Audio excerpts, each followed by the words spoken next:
It is my pleasure and honor to welcome everyone to the next version of the Big Picture set of conversations where Iron Pillar interviews or has candid conversations with our portfolio CEOs and members of the Iron Pillar network and the Iron Pillar family. So in that context, it is my privilege to welcome Simha Sadasiva, who's the co-founder and CEO of Ushur, our newest portfolio company. So welcome, Simha, to the show, to the Big Picture. Thank you, Mohanjit. It's a pleasure to be here.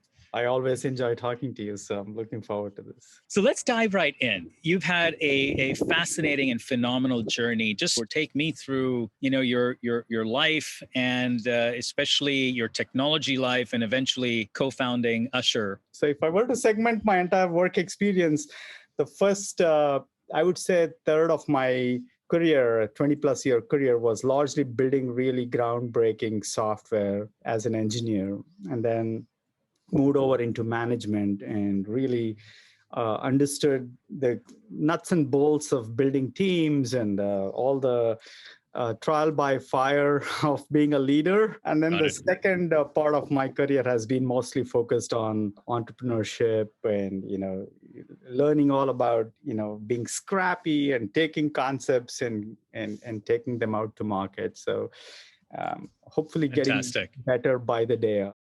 I think the most interesting way to start this is with a fun fact that I had never sat in an airplane until I was 23 years old. Oh my gosh. So my first trip on an airplane was on a plane ride from Bangalore to New Delhi to actually get a South Korean visa. So I was born and raised in Bangalore in a middle-class family. My parents put me through a really good education, graduated from computer science from Bangalore University, worked in consulting at one of the companies that was an up-and-coming company. Most people have heard Infosys and Wipro. There was this company called BFL Software, which is now Emphasis. I was the 40th employee for BFL. Today, BFL is probably at least 35, 40,000 employees, maybe more. First 3-4 years was largely, doing some really good work for brands like Samsung and Compaq here in the US. And then I got recruited into Bell Labs, got married to my girlfriend who we were dating for about 7+ years, and then got married, came to the US with a job offer, $400, the quintessential immigrant story that you would hear, no different. Came to Chicago and was in Chicago for about a couple of years working for Lucent Technologies at the time. And I wanted to not be in the Midwest, so I came to the real happening place from a software perspective, and then took a founding engineering job at this company called Veraz Networks through my good friend who was working with me at Bell Labs, who had also moved to the Valley and joined Veraz at the time. And that is Henry Peter, my co-founder today. So we were both founding engineers at Paul's company, Veraz Networks, and we were fortunate to be part of a rocket ship ride, took the company public in about 7 years. Amazing experience of scaling teams, scaling a business, lots of battle scars from supporting customers in 40 different countries. Talk about, not having flown on an airplane. After my role at Veraz, I have lived in 4 different countries, traveled to at least 40 plus countries, and have had the time of my life. Yeah. But then fast forward from Veraz to Ushur, I guess. What triggered that particular transition? Veraz, we were mostly building voice-based infrastructure for carriers all over the world. So the work that we did in the industry kind of commoditized voice and made voice become really accessible.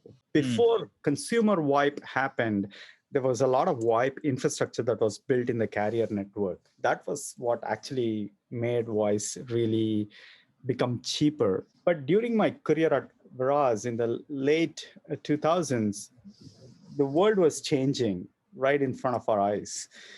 With the ubiquity and the availability of the mobile device, with the ability to create content by anybody and everybody, with the advent of social media, where everyone was like, empowered to make up their own news. Now we have a different problem with the fake Right. news and all that, but Right. suffice it to say, all these trends where things were evolving at such a fast pace, I think we were quick to see that consumer behavior also was evolving along with that. Our attention span to long forms of interactions were changing. I tuned into this, and the aha moment really for me was when a friend texted me and asked permission to call me. Is it okay to call you? I was like, when was it required for you to ask my permission? You can call me anytime. If I'm busy, Right. to go to voicemail and I'll respond back. But I saw that was early leading indicator on the fact that consumer behavior was evolving and changing. I came up with this term called micro engagement, akin to micro blogging, which is what Twitter is all about, right? So our attention span to short forms of interactions were more likely to result in responsiveness from the person you're trying to reach.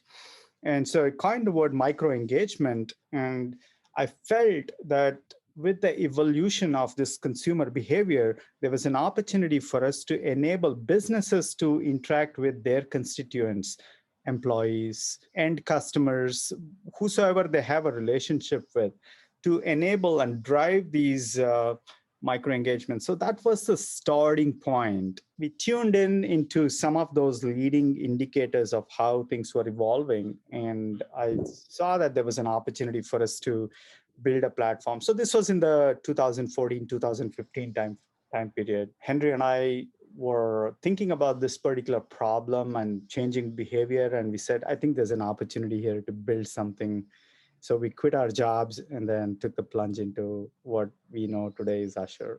Transitioning a little bit to now, you've been part of, I guess, three different, maybe multiple, but at least three different companies that have gone through at least a upward trajectory. So BFL back in India, Veraz, of course, having a great run there. Now Ushur, from founding to, through a Series A and now a Series B. And so as you think about your journey, as you think about sort of startups in general, what do you think it takes for startups to actually be successful? I think you'll hear venture capitalists like Vinod Khosla talk so much about serendipity and luck, how that's such a big deal. And I do tend to agree. It's a culmination of a few different things that have to all come together, right?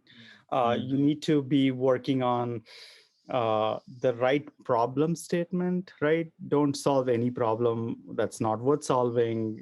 Make sure that, that the opportunity is worth going after. And is this the right timing? Are we the right people who can build this?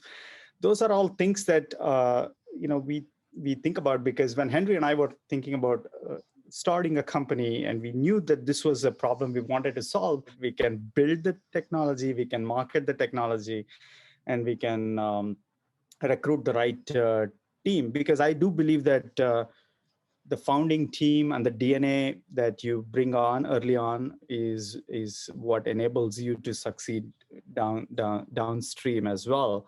Got it. And a few things have to come together for all of it to evolve into becoming a real company. And for Ushur, for us, it has been a fairly organic evolution. I would say when we started, it was just Henry and I, and then raised a very, very small friends and family round. I mean, I have had the benefit of chatting with a very dear friend that you also know. We were actually going on a hike here in Cupertino, the Rancho San Antonio Park. Sure.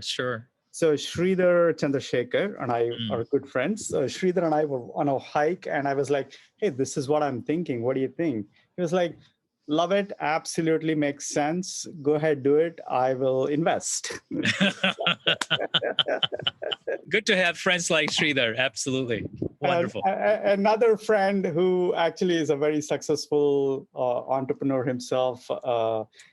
His name is Haim. I pitched the idea to him over a coffee in Mission Coffee. Yeah. The $25,000 check right without thinking. I think these things happen only here in the Valley. We would go and pitch to people just to get their feedback, and they would ask if there's an investment opportunity and if they could back us. Before we knew, within 3 weeks' time, we had about $600,000 of seed investment that came through. We went to pitch to the then CIO of Tesla.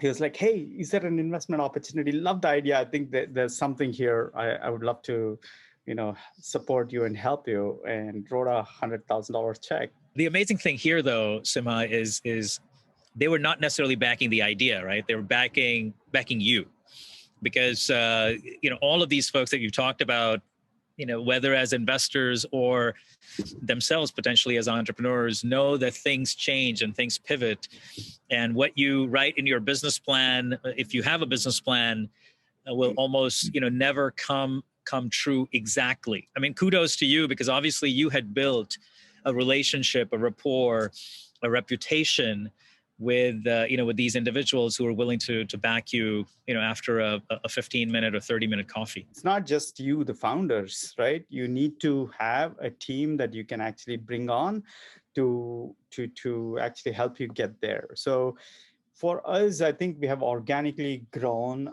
First 3 years, I would say, we never raised an institutional round. We were very scrappy.